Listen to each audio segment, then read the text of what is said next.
History के पन्नों में बेबीलोन से ज्यादा खूबसूरत और समृद्ध शहर कोई नहीं था। इनके सोने के खजाने खूब भरे हुए थे। साथ में यहाँ पर दुनिया के सबसे पहले एस्ट्रोलॉजर, साइंटिस्ट और अमीर लोग देखने को मिले हैं। इनके अमीर होने का मुख्य कारण यह था कि इनको पैसों के नियमों के बारे में पता था।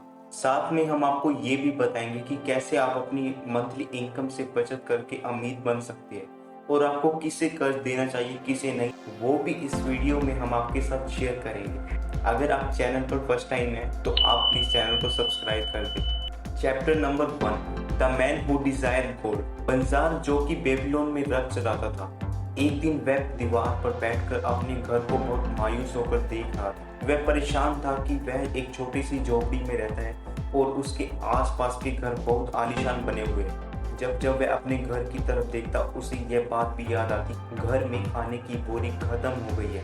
इतने में उसका दोस्त वो भी आता है और उससे 2 सिक्के उधार मांगता है। बदले में बंजार उससे कहता है कि अगर उसके पास 2 सिक्के होते तो वह उसे उधार न देकर खुद यूज करता। कोबी इतने में उससे पूछता है कि तुम इतने नाराज क्यों दिख रहे हो।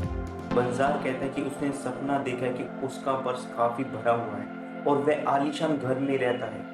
वह अपने और अपने परिवार के लिए खूब सामान खरीद रहा है, लेकिन मैं उदास इसलिए हूँ क्योंकि जब मैं सुबह उठा तो मैंने देखा मेरी जेब अभी भी खाली है।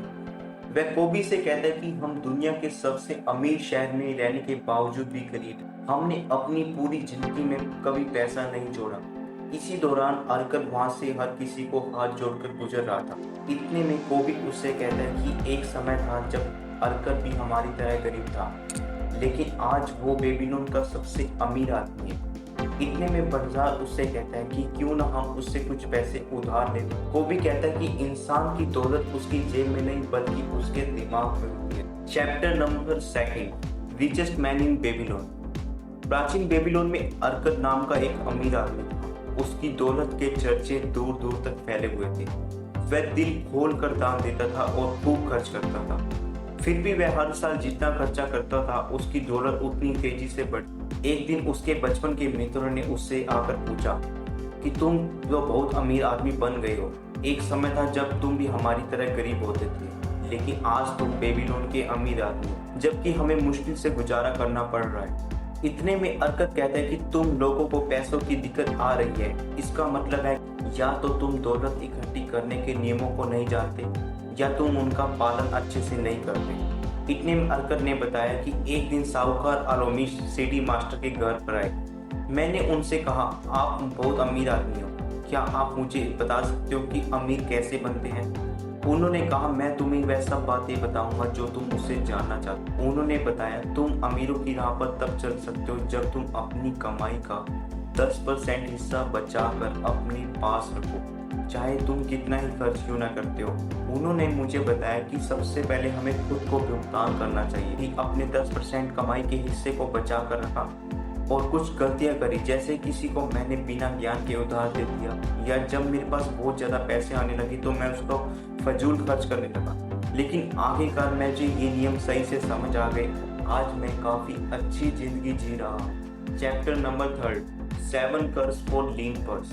बेबीलोन अपने समय का बहुत समृद्ध शहर। यहाँ के लोगों को पर्स को मोटा करने के नियमों के बारे में पता था, जो हम आपके साथ शेयर करें। रूल नंबर 1, अपने पर्स को मोटा करना शुरू करें। इस नियम में बताया गया कि आप जितना कमाते हैं उसमें से सिर्फ 90% को खर्च करें। जब आप ऐसा करेंगे तो कुछ समय के बाद आपका पर्स मोटा होना शुरू हो जाएगा। पर्स भारी होने से आपको अच्छा लगेगा और कलेजे में ठंडक भी मिलेगी। अब आप ये कह सकते हैं कि मेरी जितनी आमदनी है वह सब खर्च हो जाती है। अरकत के साथ भी शुरू में यही होता था, लेकिन कुछ समय बाद भी उसे उतनी कड़की रहती थी, लेकिन अब वह 10% बचाने के बाद होती। रूल नंबर 2, खर्चों को कंट्रोल करें। हर पर्सन की इनकम एक दूसरे से अलग है, कुछ की ज्यादा तो कुछ की कम, लेकिन हर कोई यह कहता है कि मेरे पास पैसे नहीं बचते। इसमें अरकत ने कहा कि अपने सभी अनावश्यक खर्चों को निकाल दे। आपको अपने खर्चों का बजट बनाना चाहिए। उसने बताया कि सिर्फ आवश्यक खर्च करें जो कि आपके लिए इम्पोर्टेंट है। रूल नंबर 3, अपने धन को कई गुना बढ़ाएं। जब आप अपनी आमदनी का 10% हिस्सा बचाना शुरू करते हैं तो कुछ समय के बाद वह बढ़ना शुरू हो जाता है। अपनी आमदनी से धन बचाना तो सिर्फ शुरुआत है, लेकिन उस बचत से जो आमदनी होगी उससे आप अमीर बनेंगे। आपको समझदारी से लोगों को पैसे उधार देने चाहिए, इससे आपकी आमदनी बढ़ेगी और आप और ज्यादा निवेश कर पाएंगे। रूल नंबर 4, अपनी पूंजी की रक्षा करें। जिसके पास भी ज्यादा धन होता है उसे कई ऐसे अवसर लग जाते हैं जहां उसे लगता है कि वह बहुत अच्छी योजनाओं में निवेश करके ज्यादा पैसा कमा सकता है। अक्सर ये सब आपके दोस्त या रिश्तेदार आपको करने को कहते हैं। किसी की बातों में आकर कहीं पर निवेश न करें, आपको जहां सही लगे वहीं पर निवेश करना चाहिए। ऐसे आदमी को कभी कर्ज न दे जो आपको वापस न करे। रूल नंबर 5, अपने घर को लाभकारी निवेश बनाएं। इंसान अपनी कमाई का 10% हिस्सा इसलिए बचाता है ताकि भविष्य में जीवन का आनंद ले सके। अगर वह अपनी 90% कमाई में से कुछ जोड़ सकता है तो उसका खजाना तेजी से बढ़ता है। अगर आप अपने परिवार के साथ जिंदगी का असली आनंद लेना चाहते हैं तो आपको अपने खुद के घर में रहना चाहिए, उसे अपने तरीके से डिजाइन करना चाहिए। उसे जब आप अपने घर में रहते हैं तो जो रेंट आप अपने हाउस ओनर को देते हैं वह आप कहीं और निवेश करके और ज्यादा बढ़ा सकते हैं। रूल नंबर 6, भावी आमदनी सुनिश्चित करें। धन के नियमों से जो व्यक्ति धन इकट्ठा कर लेता है उसे अपने भविष्य के बारे में विचार करना चाहिए। उसे कुछ ऐसे निवेशों की योजना बनानी चाहिए जो कि कई सालों तक सुरक्षित रहे और समय पर काम आए। वह किसी म्यूचुअल फंड में इन्वेस्ट कर सकता है जिससे उसका यह धन बढ़ता रहे और साथ में सेफ भी रहे ताकि भविष्य में वह और उसका परिवार सुरक्षित रहे। रूल नंबर 7, अपनी आमदनी की क्षमता बढ़ाएं। हमारे पास जितना ज्ञान होता है हम उतने ज्यादा धन कमा सकते हैं। जो व्यक्ति अपनी कला से ज्यादा निपुणता हासिल करने की कोशिश करता है उसे उसमें अच्छे रिवॉर्ड मिलते हैं। Chapter number 4, meet the goddess of good luck. हर व्यक्ति गुड लक को अट्रैक्ट करना चाहता है। आज से 4000 साल प्राचीन बेबीलोन में भी मनुष्य के मन में लकी बनने का उतना ही मन था जितना कि आज के लोगों में है। अब आप पूछेंगे कि क्या कोई ऐसा तरीका है जिससे हम गुड लक को अट्रैक्ट कर सकते हैं? बिल्कुल है, लेकिन उससे पहले मैं आपको बता देता हूँ। अगर कोई व्यक्ति अपॉर्चुनिटी आने पर उसे इग्नोर कर देता है तो वह गुड लक को अट्रैक्ट नहीं कर सकता।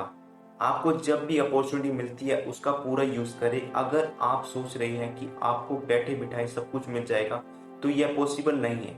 आपको मेहनत करनी होगी, तब जाकर आप गुड लक को अट्रैक्ट कर सकते हैं। Chapter number 5, the gold lender of Babylon. एक बार रोडन नाम के एक व्यक्ति को राजकुमार ने 50 सोने की मोहरें उपहार के रूप में दी, लेकिन उसे यह समझ नहीं आ रहा था कि वह उसका प्रयोग कैसे करे। इसके लिए वह मैथुन साहूकार के पास जाता है और कहता है कि मैं आपसे धन की सलाह लेने आया। तो उसने कहा, अगर तुम किसी व्यक्ति को उधार देते हो तो यह बात जान लो कि क्या वह व्यक्ति तुम्हारा कर्ज समय पर सुनिश्चित ब्याज के साथ लौटा सकता है या नहीं। उसने यह भी बताया कि तुम्हारे सामने बहुत से प्रलोभन आएंगे, लेकिन तुम्हें बहुत समझदारी से चलना होगा। उसने यह भी कहा कि ज्यादा लाभ के चक्कर में तुम यह 50 सोने की मोहरें ना गवा बैठना। Chapter number 6, walls of Babylon. Banjar नाम का एक सैनिक बेबीलोन की दीवारों पर पहरा दे रहा था। बार बार वहां के नागरिक वहां पर आकर उससे वहां के दृश्य के बारे में पूछ रहे थे। बंजार ने कहा, आप सब सुरक्षित हैं। बेबीलोन की दीवारें बहुत मजबूत हैं और आप में से किसी को कुछ भी नहीं होने वाला। 3 सप्ताह और 5 दिन तक हमला चलता रहा और आखिरकार बेबीलोन की जीत। बेबीलोन की दीवारें मनुष्य की सुरक्षा का अच्छा उदाहरण है। ये आज भी उतनी ही ताकतवर है जितने की 4000 वर्ष पहले थी। Chapter number 7, camel trader of Babylon. इस चैप्टर में हमें तरकर नाम के एक व्यक्ति के बारे में बताया गया है जो कि 2 दिनों से भूखा था। वह अपनी भूख को मिटाना चाहता था लेकिन उसके पास पैसे नहीं थे। वह अपने आसपास ऐसा कोई व्यक्ति को ढूंढ रहा था जिससे वह उधार ले सके और अपनी भूख को मिटा सके। अचानक उसके सामने एक ऐसा व्यक्ति आ जाता है जिससे कि वह बचना चाहता था क्योंकि उसे उसकी उधार वापस देनी थी। वह उस व्यक्ति के साथ सराय के अंदर जाता है।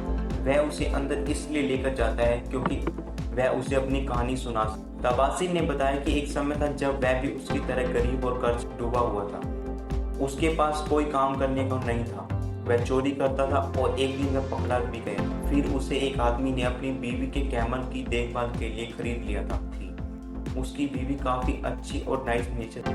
उसकी पत्नी सीरा ने मुझसे जिंदगी बदलने वाला क्वेश्चन किया कि क्या तुम्हारी आत्मा एक स्लेव जैसी है या फिर एक फ्री मैन की तरह, कि क्या तुम अपने शहर में एक रिस्पेक्टेड मैन की तरह जीना नहीं चाहते। दबासिन ने उसकी बातों को ध्यान से समझा। उसने अपना धीरे धीरे सारा कर्ज उतार दिया और अब वह अपने ही शहर में एक रिस्पेक्टेड मैन की तरह रहता है। Chapter number 8, the clay tablets from Babylon. इस चैप्टर में 5 ऐसे पॉइंट्स बताए गए हैं जिसमें कि वेल्थ का सीक्रेट छिपा हुआ है। अब हम आपके साथ वो सब टैबलेट शेयर करते हैं। टैबलेट नंबर 1, इसमें बताया गया है कि आप अपनी 70% आमदनी का इस्तेमाल घर, कपड़े और भोजन में करें, बाकी 20% कर्ज उतारने में करें और 10% बचत करने में। टैबलेट नंबर 2, इसमें बताया गया है कि कैसे हम अपनी आमदनी से कर्ज चुका सकते हैं। इसमें उसने यह भी बताया कि हर पूर्णिमा के दिन मैं अपनी महीने भर की कमाई में से 20% कर्ज चुकाता था। टैबलेट नंबर 3, इसमें बताया गया है कि कर्ज से बचने की बजाय उसे चुकाना कहीं ज्यादा आसान है। टैबलेट नंबर 4, इसमें बताया गया है कि कर्ज चुकाने के बाद जो हमारे पास पैसे बचते हैं उससे हमें अपनी बचत करनी चाहिए। जब हमारे पास अच्छी बचत हो जाती है तो हम अपने रिश्तेदारों और मित्रों के बीच में गर्व से बैठते हैं। टैबलेट नंबर 5, इसमें बताया गया कि हमें अपने सभी कर्ज और बचत का रिकॉर्ड बनाना चाहिए और एक सीक्वेंस में सब चीजों का भुगतान करना चाहिए। Chapter number 9, the luckiest man in Babylon. इसमें बेबीलोन के समृद्ध व्यापारी शदुनादा के बारे में बताया गया है। एक दिन शदुनादा अपने पार्टनर के पोते हदान के साथ जा रहे थे। उन्होंने बताया कि एक समय था जब वह एक स्लेव की जिंदगी जी रहे थे। बाद में उन्हें एक बेकर को बेच दिया गया और उन्होंने यह भी बताया कि उसके दादाजी भी स्लेव थे और न उन्होंने सिर्फ खुद को मेहनत करके स्लेव की जिंदगी से निकाला बल्कि उसे भी निकाला। उसे यह एहसास हो चुका था कि मेहनत करके ही अच्छी सक्सेस मिल सकती है। आई होप गाइस आपको ये सभी चैप्टर अच्छे से समझ आए होंगे। आप अपनी मंथली इनकम में से सिर्फ 10% बचाकर अमीर बन सकते हो। जब आपके पास अच्छी बचत हो जाती है तो आप उसे अच्छी जगह इन्वेस्ट कर सकते हो।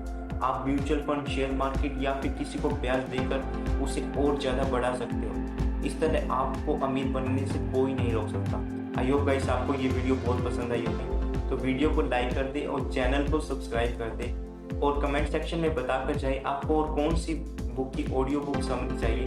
हम आपके लिए जल्द से जल्द लेकर आएंगे। Thank you so much guys.